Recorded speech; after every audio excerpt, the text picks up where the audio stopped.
Hey, what's up, fam? It's Wolf once again, 8G Thoughts, my solo podcast. I'm going to be talking about the new MPL Philippines format because I've been meaning to do it even before MPL started, but life got in the way and it got delayed. But here it is now. And I felt like there will be a time where people will eventually ask this question, and I want to be prepared to answer. So, the thing is, for those who don't know, MPL Philippines now has a new point system and a playoff format. We're going to be talking about that and in this particular video, and I will try to make it audio only friendly, if you get my meaning, for all those who are just listening through through Spotify, or maybe just they play the video and then they just listen, because that happens a lot. And I want my podcast to be like that. Like I want you guys to just listen while you're doing the dishes, or while you're cleaning your house, and while you're playing, maybe, I don't know, driving, whatever. So we'll try to make it audio friendly as much as we can. Okay, that's why I will not have a lot of visual aid for you, but we'll try. Hang on a sec. Should have been more prepared for this. Actually, I am prepared for this. I don't know why I can't find some of the pictures that I have downloaded. It's crazy. But yeah, there's a new system that will be implemented in MPL Philippines. So I wanna talk about the playoff format first, because even when the playoff format, or sorry, the point system is more important, I feel like in MPL PH we have to talk about the MPL PH playoffs first format. Okay. So, there's a new Gauntlet system, and I'm not that, I don't know why they call it the Gauntlet, but it has always been like that. I don't know the etymology of that um uh, of of that, I don't know, nomenclature. I don't know why they call it the Gauntlet, but it has been alive for not only for esports, but also for sports. So basically, it's a modified version of the previous one, the previous one that we have. Before, what happens is the top two teams will be in the upper bracket. So this happened in season 8. As soon as the franchise based league happened, we've had this format where top 1 and 2 goes to the upper bracket, and then top 2 until 6 will be in the modified play-ins, as I personally call it play-ins, and then 7 and 8 will be eliminated from the tournament, right? So in season 8, what just happens is that top one faces, uh if I'm not mistaken, top one faces the winner of 3 versus 6, or something like that, right? So it's kind of fixed. Then come season 9, I believe that they changed the format in a way that now when you're top one, what happens is that you get to choose who you want to face in the actual playoffs. Like, for example, you can choose the winner of 2 versus 6, or 3. Oh, sorry. You get to choose between winner of 3 versus 6, or 4 versus 5. If you get my meaning, right? So top 3 versus top 6, top 4 versus top 5. The upper bracket winner can choose, or top one of the group stages can now choose their opponents, basically. So that's generally what happened. So from the evolution from season 8 until season 9, and then eventually until the current season we have, is that you're now more incentivized if you're top 1 or top 3, because you get to choose who you want to face. So that's essentially it.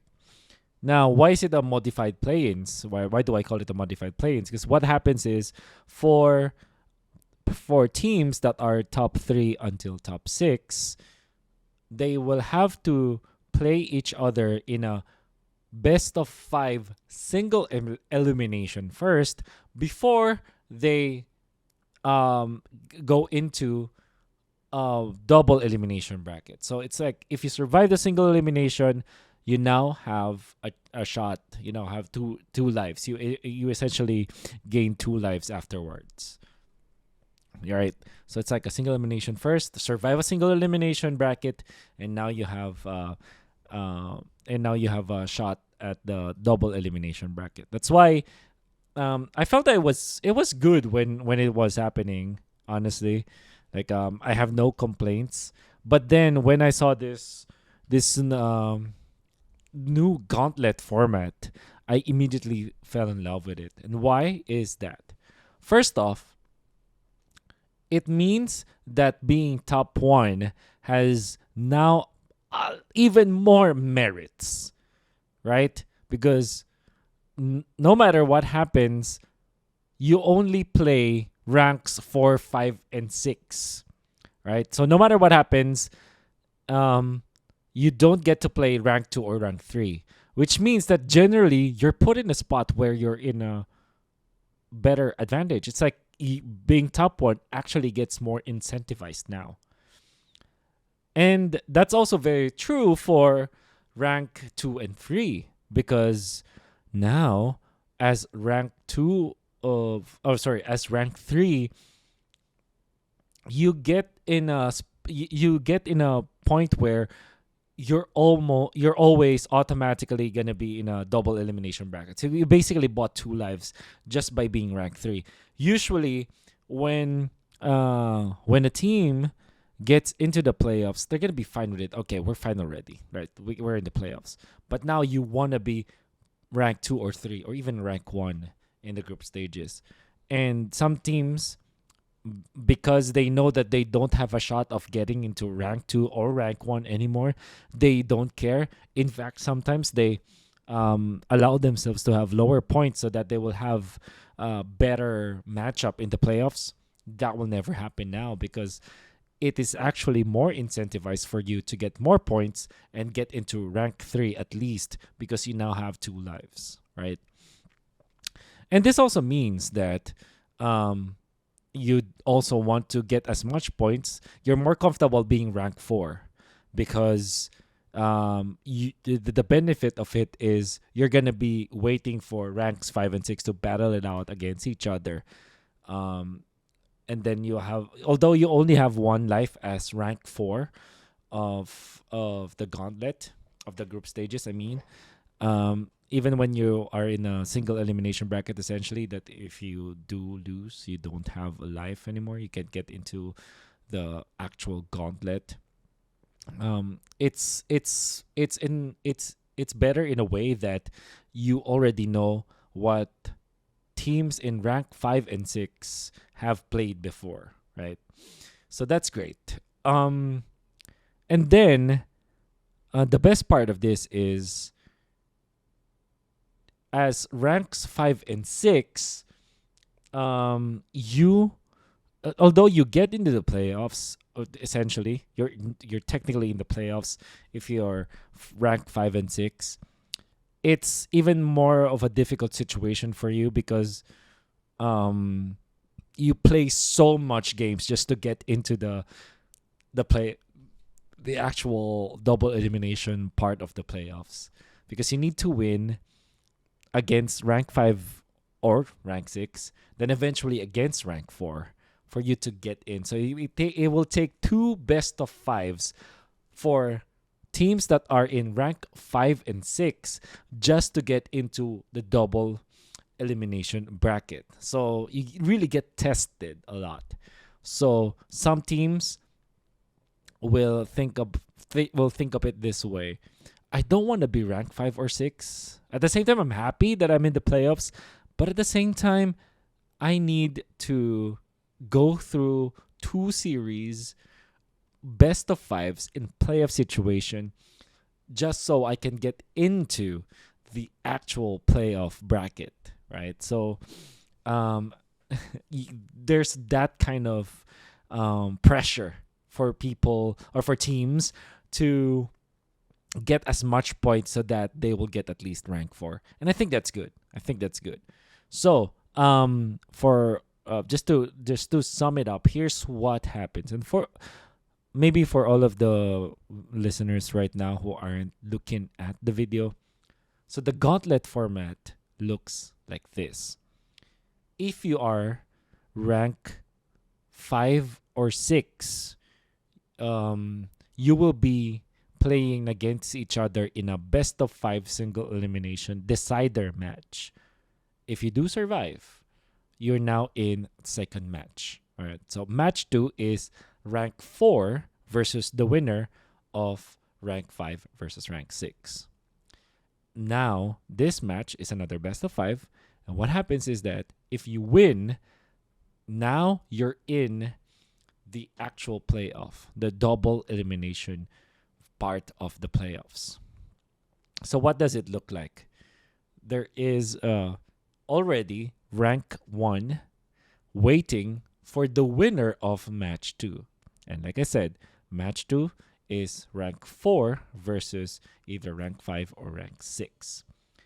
In that same bracket, you have rank 2 and rank 3 going up against each other. That's already set up. So if you are third place in the group stages, you already know that you're going to be facing up against the second placers. Now that's a double elimination bracket from then on. And it's pretty simple. Winners face against winners, losers face against losers after round 1. And then the lower bracket is already a decider. It's a do or die. Then we get into the finals, where it is now a best of 7, right? So I do hope that you understand what I just mentioned. And I hope that I made some sense, even when it's like, I took a lot of time explaining it, but I generally like it better because there's a lot more at stake, and we really get to test. We really get to test the mettle of the teams in ranks 4, 5, and 6. At the same time, it is more rewarding now to get to top 1. It's more rewarding now to get to top 2 and 3. And there's some merit for getting top 4 compared to 5 and 6, which makes it so that points matter so much more. All right, I'm going to get a drink. Okay. Now in comes another important part of the new format and point system for MPL Philippines, which is actually I try my best to make a good point here. But I think this is the time where you guys need to really look at the screen. But I'll try to still do it audio only friendly. Okay. Here's what we have. All right. Before, the point system looks like this. People or teams will be facing up against each other in a double round robin format for 7 or 8 weeks, sometimes 6 weeks. And what generally happens is you will get 3 points if you score 2-0. And if for the winning team you get 3 points, for the losing team you get 0 points. Now, if it's a 2-1 series, the team that wins only gets 2 points, but the losing team gets 1 point at least, right? Now the format has changed. No matter what the manner of you winning a series, be it a 2-0 or a 2-1, you get 3 points. And the losing team will only get 1 point if they actually get 1 point. If it's a 2-1, you get 1 point. But if it's a 2-0, you get 0 points. So what are the main implications of this? It means that winning a series matters so much because you get so much points. Before, if it's a 2-1, you only get 2 points. Now it's a solid 3.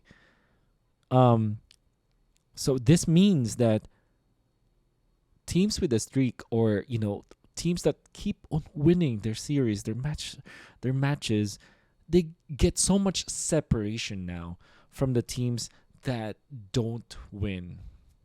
And even when you get a 2-1, like before, the gap between a team that won through a 2-1 is just 1 point, right? Imagine Echo versus TNC, for example. Echo wins 2-1 against TNC. Before, Echo will only have 1 point of an advantage over TNC. But now they will have 2 points of an advantage for TNC, which means that if you keep on losing your series, you will need a lot more to catch up, right? And at the same time, it's much more rewarding to just win a series. All right. I think when I was thinking about this episode, I thought of the best way to illustrate this for all of the viewers out there. And there's no other way but to really compare and put ourselves, or put the teams in a position where it's as if they're playing the previous format. Okay. Oh no, so the new format in their previous standings. So, all right. What I posted here and up until the third column is a sheet that I made actually. Like putting the new point system in the previous season. So these are okay. Up until column number 4 right now, you're looking at the point system, the point, or the standings of the teams before the final week. So we've only had like 5 weeks during MPL PH season 12. So when week 5 finished, I believe TNC and Minana aren't in the dark just yet. Okay. So first column is the team name. Second column is their match win loss, and their team win loss. Match win loss is basically the series score, and team win loss is basically the game score. So for example, for Echo, they've won 11 series or matches and only lost 1 at this point. But when it comes to like games played, it's 22-6. So they actually lost 6 games, 22. So when it comes to the old point system, at week 5, they're at 29 points. So nigh unreachable, right? It's impossible for anyone to trump them at this stage in the game, and the stage in the group stages. Now, that means APBR is at 21. RSG is actually 20. Blacklist is at 19. 15 for Onyx Omega and Onyx and Omega. 13 for Minana Evos. And then for TNC, who only won 1 series and then lost 10 matches or 10 series, they only have 6 points. Okay. So this is week 5. And why did I put this in week 5? Because I wanted to know whether or not heading into week number 6 or the final week of MPL PH season 12, what is going through their head right now if there's the new point system. So here is the new point system applied after week 5 of MPL PH season 12. Echo is at a stunning point of 33 at this point, because they only had 1 series loss, and that's a 2-0, but they had 11 wins, so that's times 3, 33 points. Nobody can touch them anymore.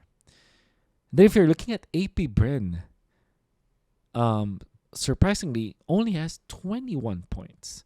So they will be actually put in a spot where they're top 4. The top 2 will actually be RSG at 23 points, and Blacklist will be top 2 will be RSG, top 3 will be Blacklist at 23 and 22 points respectively. And this is week 5. Now for Onyx, Omega, and Minana Evos, Onyx have already secured 17 points, which means that they're relatively more safe now. Actually, they don't have to be scared about Minana, because Minana is trailing behind only 2 points, heading into week number 6 or right after week 5. But in the new point system, Minana Evos will have to look for 3 more points to eventually overcome Onyx. But technically speaking, when they're now facing up against Omega, they only need 2 more, right? But then that also means that Omega and Onyx aren't tied anymore. So Onyx, after week 5, are feeling more confident than Omega. And for side of TNC, because they kept on losing a lot of O2s, there's no change in their point system, right? Now, in comes the interesting part. So at this point, like TNC has 3 more matches heading to week number 6, right? So 3 times 3 is 9. So 6 plus 9 is 15. So even with a new system, there's no chance anymore for TNC to actually get into the playoffs after week 5. So that's the brutal part of this. If you keep on losing, especially with 0-2, the disparity of the teams that have won just, a few more games, like a few more matches. Omega with only 5 matches won will have more points than TNC, even when TNC wins 4. Let's just say TNC finishes 4-10, match win-loss. They won't have enough points to trump Omega, even when Omega loses their next 2 games. Yeah. So they even when Omega goes 5-8. Yep. Even when Omega goes 5-8, then TNC goes 4-10. No chance. Even with the new point system. Most especially because of the new system where the difference for the points will be different. Okay.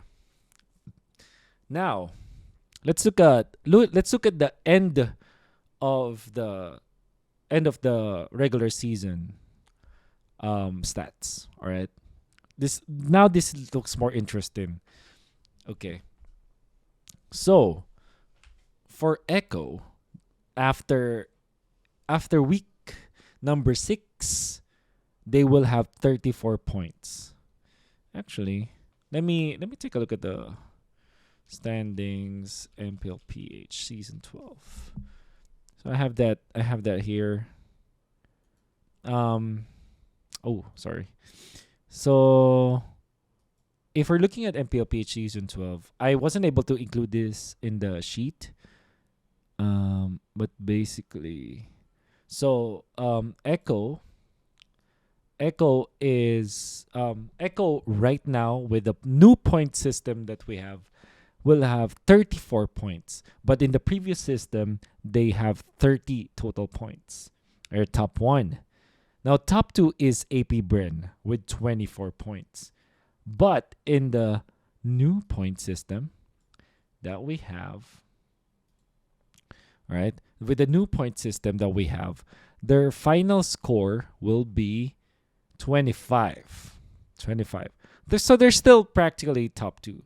However, the problem now here for APBR is that they're now tied with 2 more teams, because RSG and Blacklist International will eventually end up with 25 points as well, where previously Blacklist is at 22 and RSG is also 22 points. Now, Onyx and Omega will have 23 and 22 points eventually.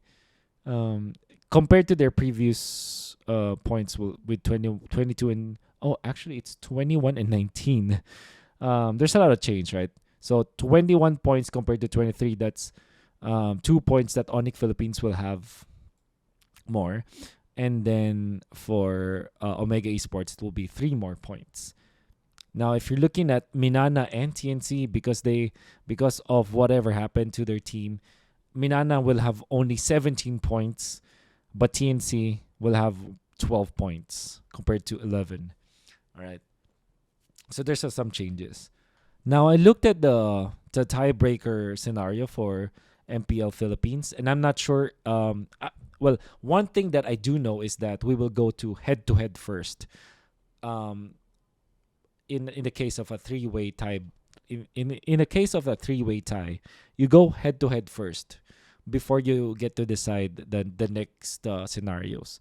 If the three-way tie cannot be broken just because of the head-to-head situation, then there will be match differential, there will be like time differential or something like that.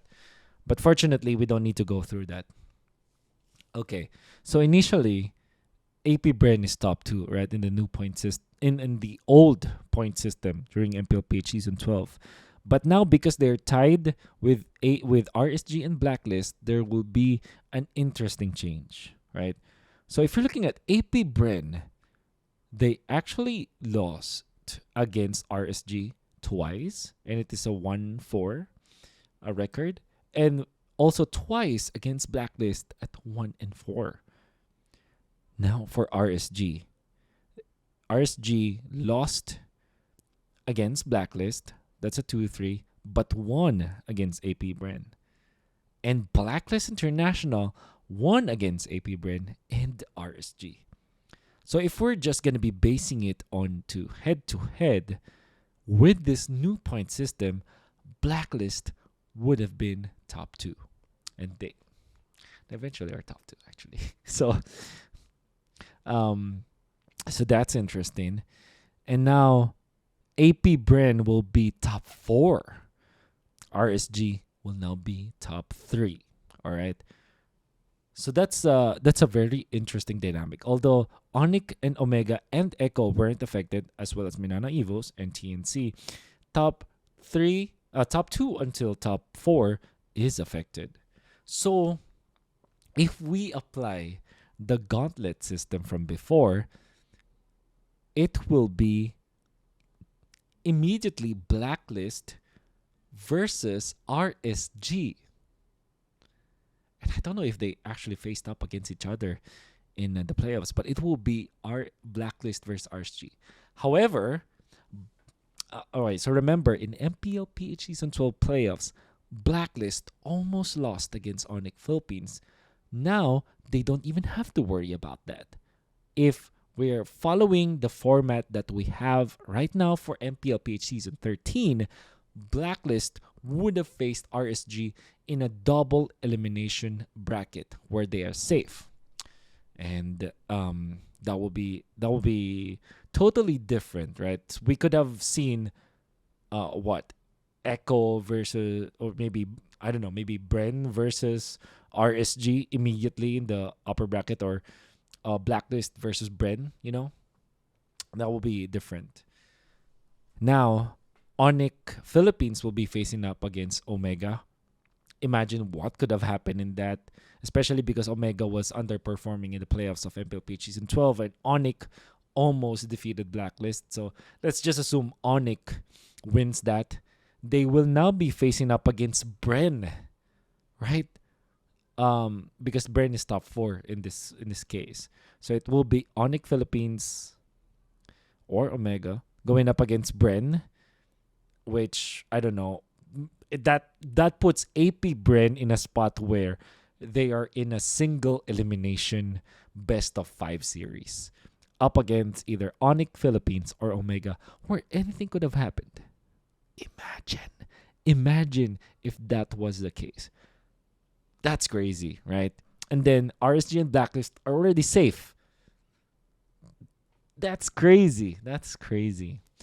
Um, I feel like I do like this Gauntlet format, and I'm just sharing this so that you'll have a little bit of a understanding of what the overall effects are of the new format as well as the new point system for MPL Philippines. Honestly, the small summary of this is the difference of the teams that are winning constantly compared to the teams that aren't winning any series will be larger.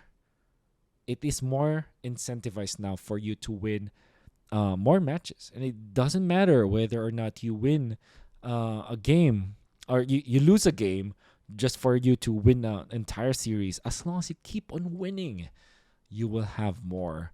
You have more you're more incentivized basically. And as for the new Gauntlet system, I feel that number one, you're more incentivized or more rewarded if you try and win the group stages in a way that you want, that you get to top one. You know, getting to top one is just a great spot to be in right now, and at the same time, being top three is also very comfortable for you. So it just means that teams will not be taking for granted the each and every series that they will be taking, because they want to make sure that they secure top one or top two and three at least. So it makes it so that our group stages are now even more important. So do I like the new point system or not?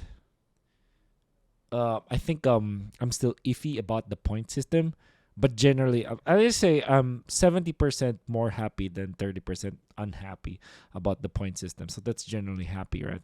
Am I happy about the new Gauntlet system? Absolutely, because we get to watch the teams more.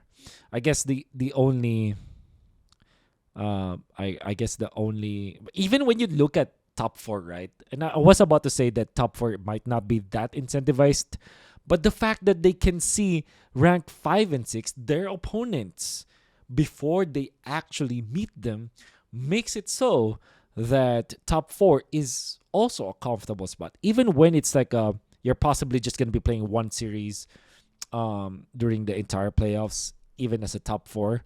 At the same time, Intel plays a lot, and it's it's just so important for you to get into top four at least. If you're not comfortable getting top three or top two, getting top four has its own merits, right? And obviously top 5 and 6, that's a difficult spot to be in. At the same time, though, you already know who you're facing up against, so that's good. All right. So I generally like the new Gauntlet format, and I hope that this video brings light to, well, not light himself, but this brings light to some of those who are interested in knowing what are the major implications of the new format is. And I'm surprised that I took 33 minutes already of your time just explaining the new format, but I do hope that it helped. And I hope that you enjoyed watching this. There will be more in the future. But for now, that has been it for 8G Thoughts. Good game and good night.